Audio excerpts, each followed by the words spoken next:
Almost no civilization believed the past was worse than the present. This should surprise you because it runs against everything we assume about how human beings think about time. We tend to imagine that ancient peoples, lacking modern medicine, modern comfort, and modern knowledge, must have looked backward at their ancestors with a kind of pity, grateful to be living in more advanced times. Almost the opposite is true. From Greece to India, from the Hebrew Bible to the deep, forgotten mythology of ancient Sumer, civilization after civilization told the same fundamental story: that human beings once lived in a condition of nearly perfect happiness, free from labor, sickness, conflict, and death, and that this condition has been permanently, irretrievably lost. Hesiod called it the Golden Age, when men lived like gods, free from toil and grief, the earth yielding its bounty without being asked.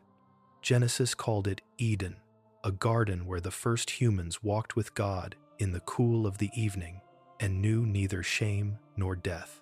The Hindu tradition called it Satya Yuga, the age of truth, when dharma stood on all four legs and human beings required no instruction to live righteously. The Sumerians called it Dilmun, a land so pure that the lion did not kill, the wolf did not seize the lamb, and old age itself was unknown. Why did civilization after civilization, independent of one another, construct essentially the same myth? A lost paradise, located deliberately in the unreachable past, defined specifically by the absence of the very things that make civilized life difficult. And what does it mean that almost none of them believed they were living in it now? Begin in Greece, with the most systematically developed version of this myth in the ancient Mediterranean world. Hesiod, writing in Works and Days around 700 BCE, describes not one lost age but 5 successive ages of humanity, each one morally and materially worse than the one before it. The Golden Age comes first, created by the immortal gods who dwelt on Olympus during the reign of Kronos. Hesiod describes these first humans living like gods themselves, their hearts free of sorrow, entirely apart from toil and grief. The fertile earth unforced bore fruit abundantly and without stint, and men, content and peaceable, spent their days in festivity, dying eventually not through disease or violence but simply overcome by sleep, as if death itself were gentle in that age, closer to falling asleep at a feast than to any genuine ending. When this generation passed, Hesiod says, they became kindly spirits who move unseen and watch over mortal men, guardians of justice and wealth. The Silver Age that follows is already a decline. Children remained childlike for 100 years, cared for entirely by their mothers, but on reaching adulthood, lived only briefly, suffering because of their own foolishness and violence toward one another, refusing to honor the gods properly. The Bronze Age that follows is explicitly warlike, humans forged entirely from ash trees, terrible and strong, delighting in the groans and violence of war, eventually destroying themselves entirely and descending nameless into the underworld. The Age of Heroes interrupts the pattern of pure decline, representing the demigods and warriors of Greek epic tradition, the men who fought at Thebes and Troy, a nobler race than the Bronze Age that preceded it,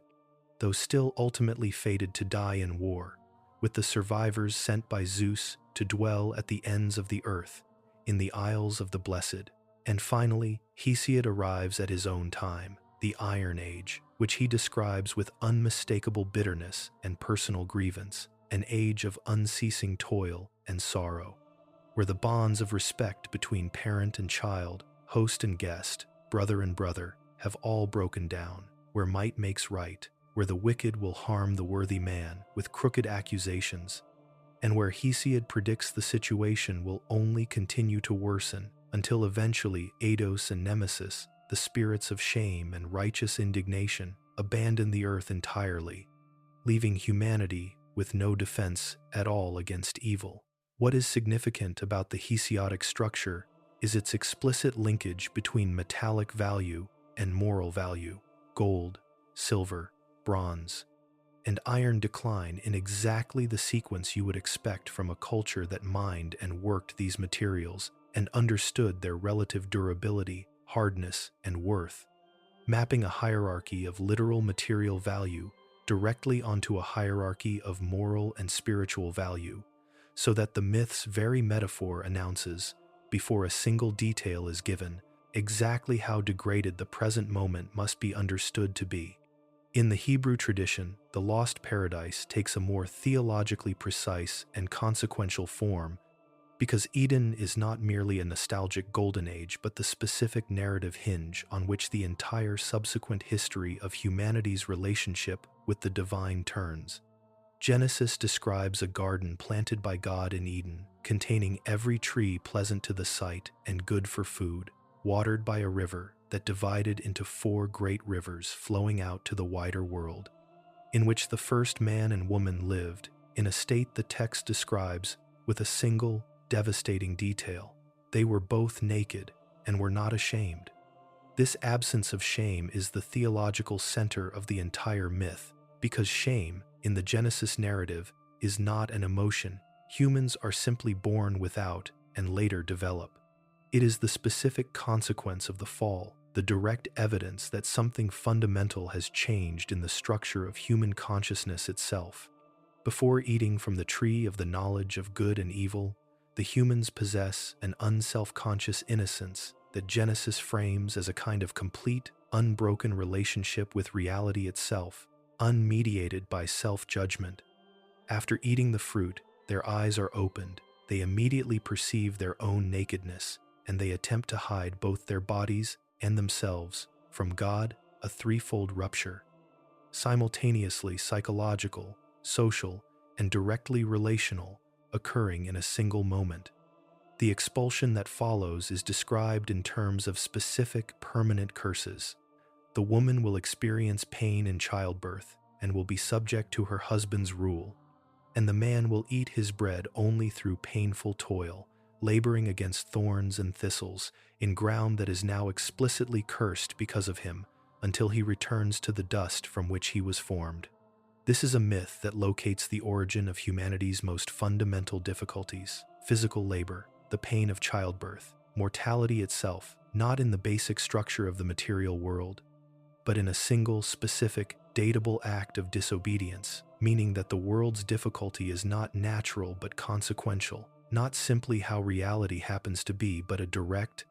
comprehensible result of a choice that can, at least in principle, be narrated, understood, and theologically addressed rather than simply endured as an inexplicable brute fact. The Hindu tradition, characteristic of its broader approach to cosmic time, as discussed extensively in the context of cyclical apocalypse, situates its golden age within the same vast cyclical framework governing the 4 yugas.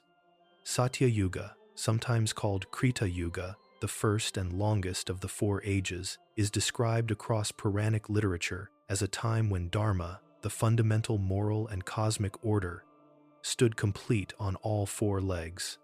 rather than the single remaining leg it is said to stand on during the current, degraded Kali Yuga. Human beings during Satya Yuga are described as naturally virtuous, requiring no instruction, scripture, or external law to guide their behavior, because righteousness was simply their spontaneous,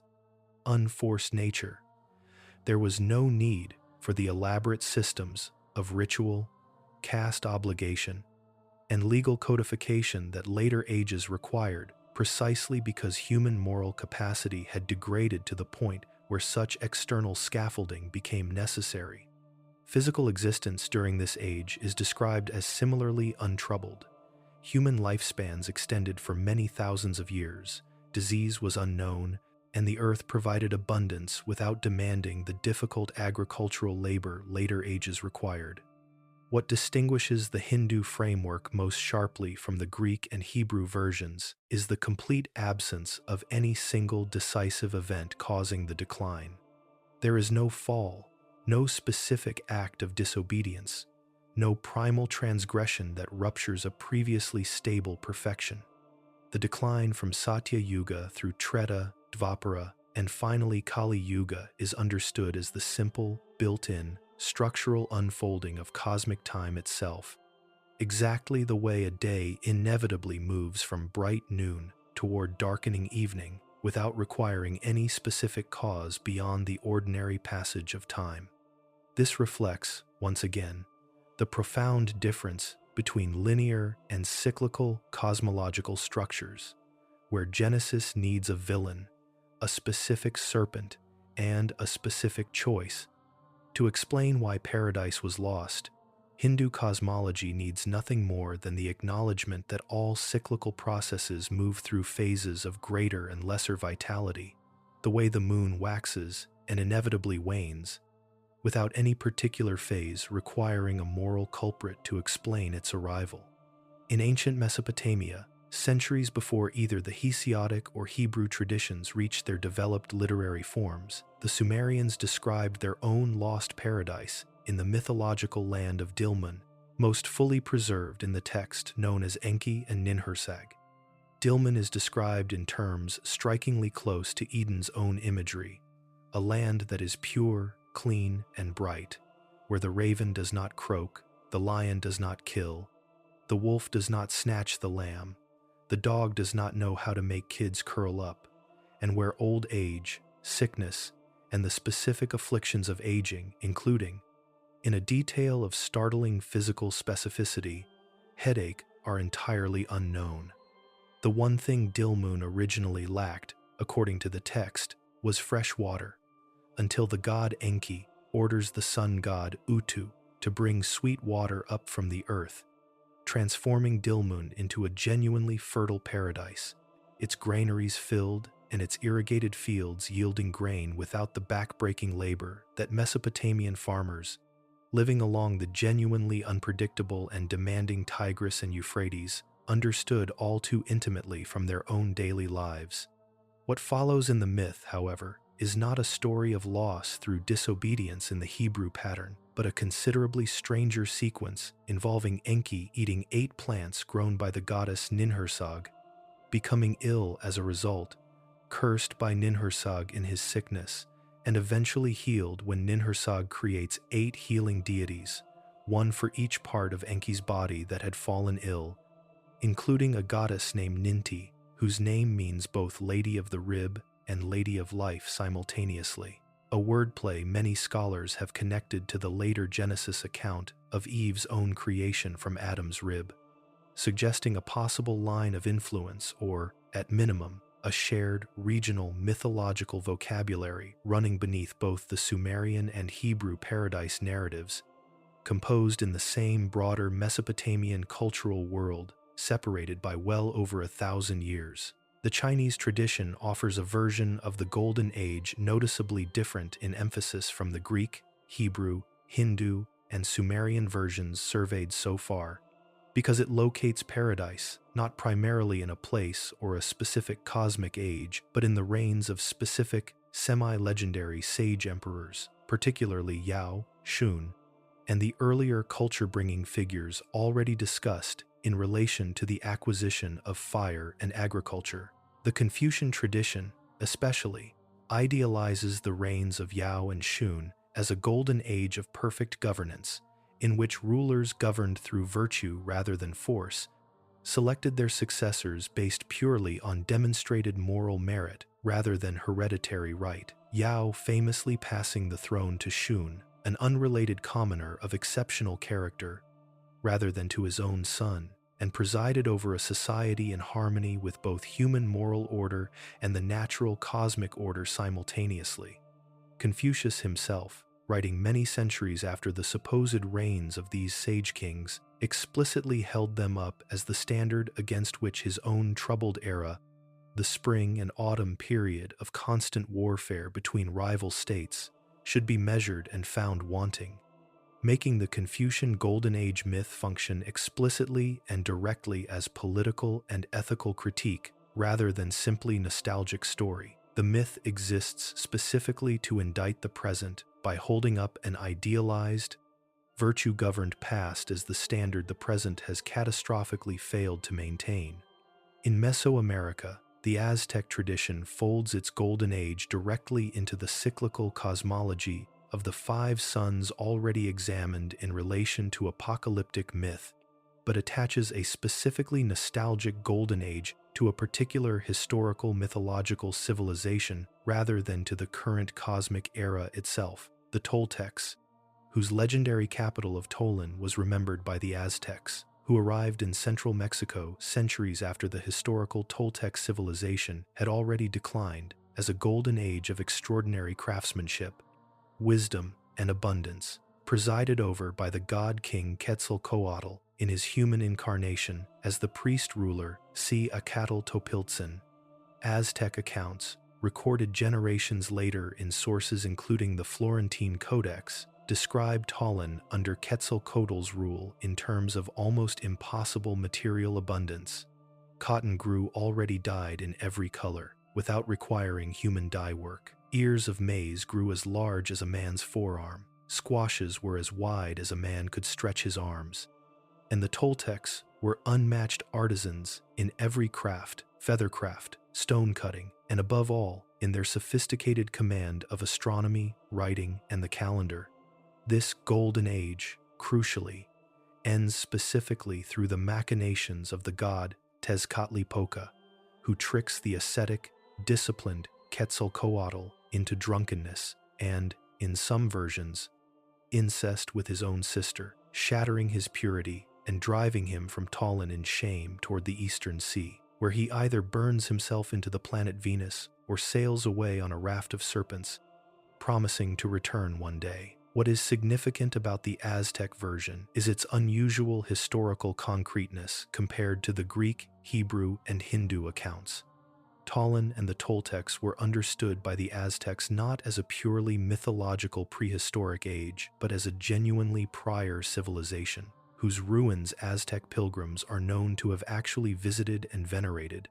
treating Toltec artifacts as sacred relics of a superior vanished age, precisely the way later civilizations across the world have often idealized the ruins and achievements of their own predecessors, blending mythological Golden Age narrative with something much closer to genuine, if heavily romanticized, historical memory of an actual prior state. So why does this pattern recur with such consistency across civilizations with no possible contact, each independently concluding that the present moment represents a decline from a more perfect original condition? The anthropologist and historian of religion Mircea Eliade, whose framework has illuminated the Axis Mundi traditions and the myth of eternal return discussed elsewhere in this survey, offers a particularly useful lens here as well. Archaic and traditional societies, he argued, consistently locate ultimate reality and ultimate value not in ordinary historical time but in a sacred, foundational period he called Illud Tempus, that time, a primordial era when the world was closer to its divine source, and therefore more fully, more perfectly itself. Historical time, by this logic, is inherently a process of drift away from this founding perfection,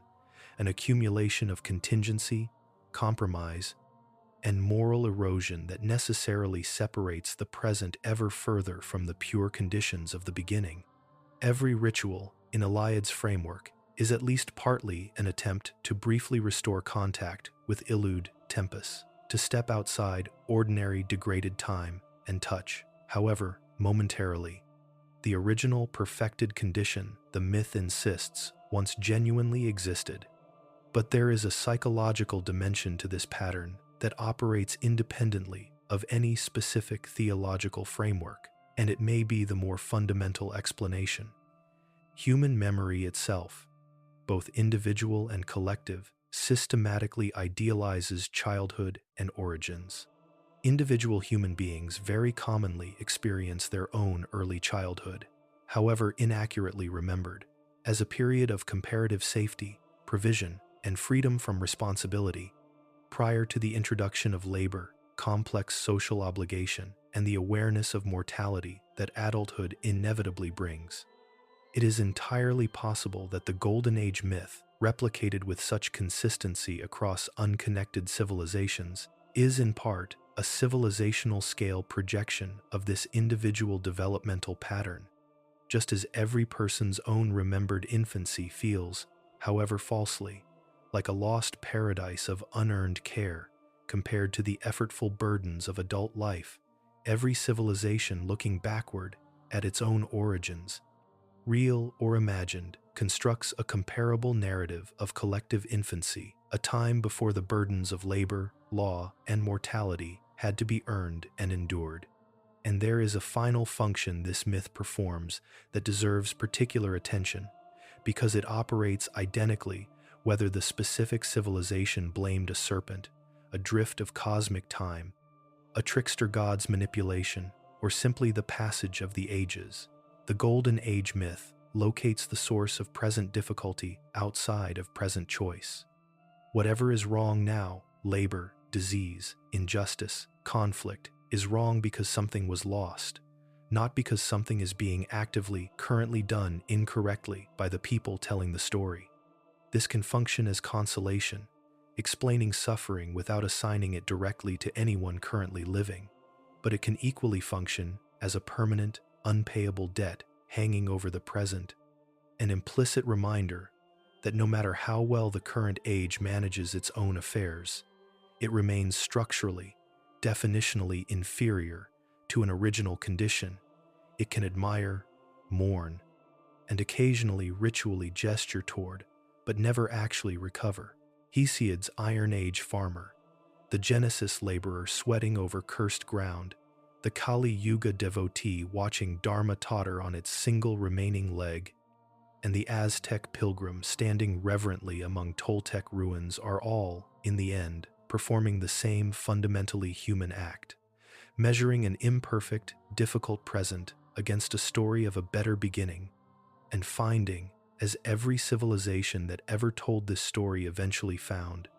that the measuring itself, however melancholy, is precisely how meaning survives inside a world that no longer resembles the one it believes it was promised.